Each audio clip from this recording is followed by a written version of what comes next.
આપણી સાથે નર્મદાના સંવાદદાતા નરેન્દ્રભાઈ જોડાયા છે. નરેન્દ્રભાઈ, ચૈતર વસાવાને હજુ પણ કેટલોક સમય જેલમાં રહેવું પડશે, કારણ કે હાઈકોર્ટમાં આજે તેમની સુનાવણી હાથ ધરાનાર હતી, પરંતુ હજુ પણ તેમને જેલમાં રહેવું પડશે કારણ કે વકીલો હડતાલ પર છે હાઈકોર્ટના. શું વધુ અપડેટ આ મામલે?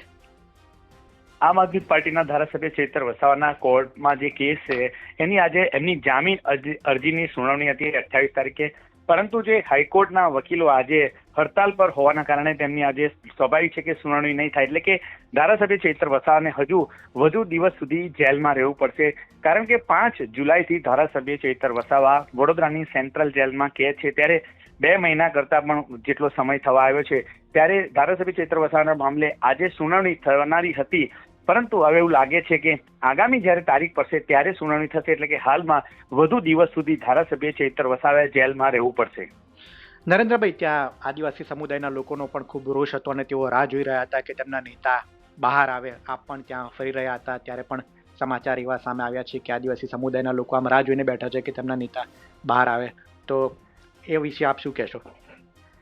ચોક્કસ, જે ધારાસભ્ય ચૈતર વસાવાના જે સમર્થકો છે અને સ્થાનિક આદિવાસી સમાજ છે, તેઓ કેટલા વખતથી રાહ જોઈને બેઠા હતા કે ધારાસભ્યને જામીન મળશે અને તે જેલમાંથી બહાર આવશે. આજે પણ સવારથી સૌ કોઈ જેમના વોટ્સઅપ ગ્રુપ છે અને સોશિયલ મીડિયામાં દરેક જણ આજે કેસને લઈને અપડેટ પોતે જાતે મૂકી રહ્યા હતા, અને દરેકને એક આશા હતી કે આજે હાઈકોર્ટમાંથી ધારાસભ્ય ચૈતર વસાવાને જામીન અરજીની સુનાવણી થશે તો તેઓને જામીન મળી જશે અને તેમના નેતા બહાર આવશે જેલમાં, એવી તેઓને આશા હતી. પરંતુ જે મામલો જે છે આજે હાઈકોર્ટમાં જે વકીલો છે એ હડતાલ પર હોવાના કારણે આજે જે સ્વાભાવિક છે કે સુનાવણી નહીં થાય, તો આગામી જે તારીખ પડશે તે દરમિયાન જ સુનાવણી થશે, એટલે કે ચૈતર વસાવા ધારાસભ્ય છે તેમને હજુ વધુ દિવસ જેલમાં રહેવું પડશે તેમ લાગી રહ્યું છે.